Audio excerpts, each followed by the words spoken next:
Salut à tous, bienvenue dans cette nouvelle session de Millennials Fortunes Education. Josh ici encore une fois. Et bon début du mois de juillet. Aujourd'hui lundi, le 1er juillet. Et comme vous le savez, chaque lundi, nous faisons une analyse du calendrier économique pour voir bien évidemment c'est quoi ces annonces économiques qui nous attendent le long de la semaine. Et juste après, nous transitionnons sur notre MetaTrader pour bien évidemment voir c'est quoi ces setups que nous avons quasiment. Alors, si c'est votre toute première fois de nous rejoindre, n'hésitez pas à cliquer dans le coin bas droit de votre écran sur la petite cloche de notification pour, bien sûr, tout le temps être notifié à chaque fois que nous avons une nouvelle vidéo mise en ligne. Voilà, sans plus tarder, on va y aller. On va commencer avec le calendrier économique et bien sûr, vous pourrez obtenir ce calendrier sur le site de notre courtier qui est tdmarket.com. OK? Alors, on va commencer déjà dans la journée du lundi. Aujourd'hui, on a déjà eu quelques annonces. OK? Nous avons déjà eu quelques annonces et comme vous le constaterez. OK? Et ça a été une journée plutôt technique. OK? À 16 heures juste, nous avons eu le ISM Manufacturing PMI. OK? Et à 21 heures juste, nous aurons la présidente de la Banque centrale européenne, Christine Lagarde, qui va tenir un discours. OK? On va également garder ça à l'œil. Demain, mardi. OK? Le mardi, qu'est-ce que nous avons? À 11 heures juste, dans la zone européenne, nous avons le CPI month to month, l'inflation. OK? Dans la zone européenne. Très important. Nous allons garder cette annonce à l'œil et voir ce qui va se passer. À 15h30, nous avons Jérôme Powell, OK, qui va également tenir un discours. À la même heure, nous avons Christine Lagarde également qui sera en train de faire un discours. OK? Et à 16 heures juste, nous avons le George Jobs Opening. Alors, souvenez-vous que c'est la semaine du NFP. OK? Et on va vraiment prêter attention aux annonces qui viendront de la zone américaine. Parce que nous avons le NFP ce vendredi, OK? Et c'est quoi ces événements qui précèdent le NFP? Nous avons le George Jobs Opening, nous avons le ADP Non-Farm, OK? Nous avons le taux de chômage également, qui est annoncé le jour même du NFP. Donc, tout ça, ce sont ces annonces qui sont en train de build up le NFP. Donc, on va garder ces annonces à l'œil. Le George Jobs Opening, OK, ça sera le mardi à 16 heures juste, très important. Ensuite, nous avons la journée du mercredi. À 3h30, nous avons le Retail Sales month to month, OK, dans la zone australienne. Et quoi d'autre? Voyons voir. Voilà, à 14h15, nous avons le ADP Non-Farm. OK, comme je l'ai dit, le ADP Non-Farm fait également partie de ces annonces qui, qui build up le NFP en fait. OK, donc on va garder également cette annonce à l'œil. Ça sera à 14h15, OK, dans la zone américaine. Et à 16h juste, nous avons le ISM Non-Manufacturing. Et à 16h15, nous avons Christine Lagarde qui va faire un autre discours, OK? Et la zone européenne, bien sûr, sera affectée par cette annonce-là. Alors, le jeudi, qu'est-ce que nous avons? Le jeudi 4 juillet, c'est une journée fériée aux États-Unis, OK? Parce que c'est leur journée d'indépendance, OK? Leur jour d'indépendance, OK?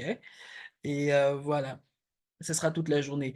À 7h45, nous avons le taux de chômage dans la zone suisse. OK.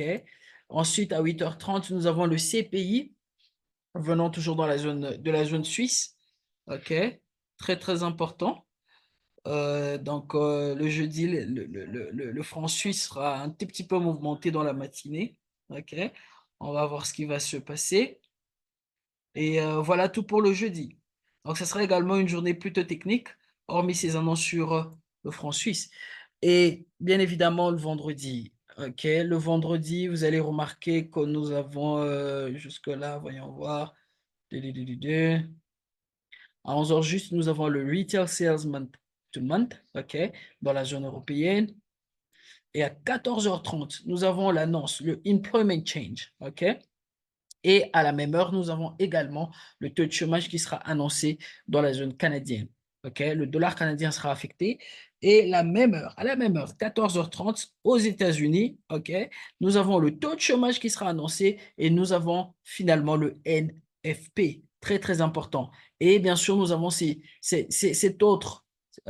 annonce qui est le Average Hourly Earnings, qui est aussi très très important parce que ça va nous indiquer également la force du marché américain, OK? Euh, et juste après, à 16h juste, nous avons le IVPMI, 19h15, Christine Lagarde qui va faire qui va tenir un autre discours, OK? Donc, voilà tout pour notre calendrier économique de la semaine. Ceci étant dit, nous allons transitionner sur notre MetaTrader, bien évidemment, pour voir ce qui est en train de se passer. On va commencer, comme vous le savez, avec le DXY, qui est l'indice du dollar. Il nous indique en fait ce que le dollar peut potentiellement faire. OK? Il nous indique ce que le dollar peut potentiellement faire. On est d'accord? Alors, ici, là, sur le DXY, qu'est-ce que nous remarquons? On a eu ce mouvement haussier. Nous avons eu quoi? Nous avons eu ce retracement. Et là, nous avons eu un fort mouvement haussier. Alors, si vous remarquez, dans ces mouvements haussiers,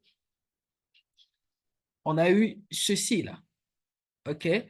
Alors, qu'est-ce que ce mouvement est en train de nous indiquer? Ce mouvement est en train de nous indiquer que probablement, OK, on peut avoir le prix qui va revenir à la baisse jusqu'à finir ce canal ascendant-là. Et tout ceci sera quoi? Tout ceci sera notre correction pour nous indiquer en fait un autre mouvement impulsif aussi à venir. On est d'accord?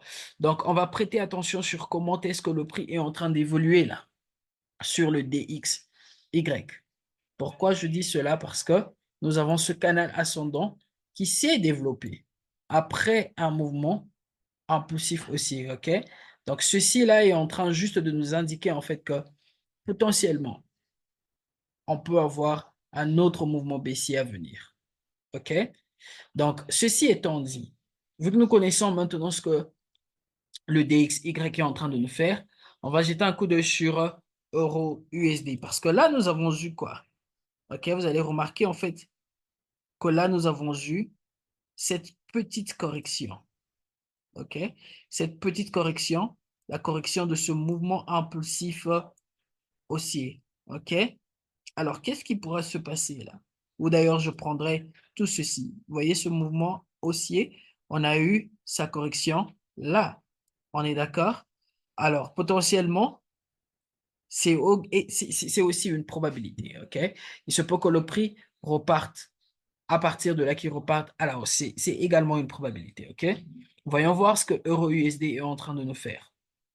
Alors, avec Euro USD, on a eu ce mouvement impulsif baissier, on a eu je veux dire ce retracement, un autre mouvement impulsif baissier, et vous allez remarquer en fait que nous avons eu quoi? Nous avons eu cette correction-là. Alors, vous allez remarquer que cette correction, elle est revenue jusque dans nos zones FIB, OK? Elle est revenue jusque dans nos zones FIB, et cette correction nous a donné un haut plus haut que le premier, là. On est d'accord? Donc, potentiellement, nous sommes en train d'attendre à voir ce mouvement baissier, là. OK? Alors, qu'est-ce qui va se passer si le prix nous donne un petit mouvement baissier comme ça, là, ou une petite correction jusque sur la zone 1,0746, OK? Ça pourra nous donner une opportunité de vente, OK? Là, c'est sur Euro USD. Ensuite, on va aller sur Euro AUD et finir avec Euro CAD. All right? Alors, avec Euro-Odd également, c'est un mouvement très très simple. On a eu ce mouvement baissier là, n'est-ce pas? Dans ce canal descendant.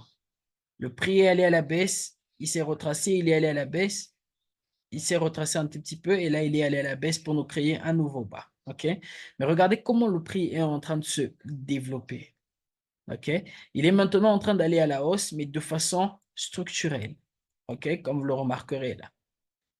Alors, quand je vais sur le H1, parce que là, j'étais sur le H4, quand je vais sur le H1, vous allez voir que ce mouvement-là, n'est-ce pas, il est en forme d'une correction. Il est en train, bien sûr, de nous former une correction là. La correction de quel mouvement impulsif? De ce mouvement, oups, la correction de ce mouvement impulsif. Excusez-moi, la correction, voilà, j'y arrive, la correction de ce mouvement impulsif baissier.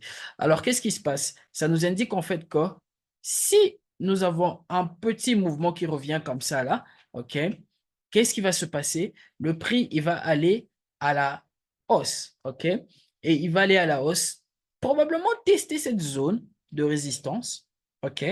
Et en même temps, vous allez remarquer en fait que si le prix revient tester cette zone de résistance, automatiquement, le prix nous a donné un haut plus haut que celui-là.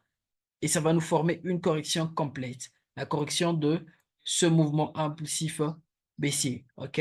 Donc, potentiellement, si le prix revient là, nous donner un bas plus bas, ceci sera une petite correction de ce mouvement haussier là, ce mouvement haussier que nous voyons.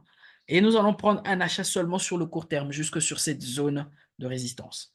Et à partir de cette zone, on va anticiper une vente. OK? On est d'accord. Là, c'est avec EuroOD. Et pour finir, nous avons EuroCAD. Voilà. Alors, avec EuroCAD, c'est un peu comme EuroOD. Le prix est allé à la baisse, n'est-ce pas? Il s'est retracé et il est allé à la baisse. Et vous allez remarquer, je veux dire, que là, il est maintenant en train de descendre de façon structurelle. Raison pour laquelle nous avons eu ce mouvement haussier là. OK? Alors, ce mouvement haussier, il est revenu jusque dans nos zones faibles parce que ce mouvement-là, c'est un mouvement impulsif baissier, n'est-ce pas? Alors, il se peut que nous ayons quoi? Il se peut que nous ayons un mouvement baissier. Donc, nous allons garder ces paires à l'œil le long de la semaine pour voir si ces paires pourront nous donner une opportunité de trade. Quant à moi, je vous dis merci. Je nous redonne rendez-vous encore une fois demain à la même heure. N'oubliez pas de souscrire et de nous laisser en commentaire, bien évidemment, toutes vos préoccupations. Que Dieu nous bénisse et à très bientôt.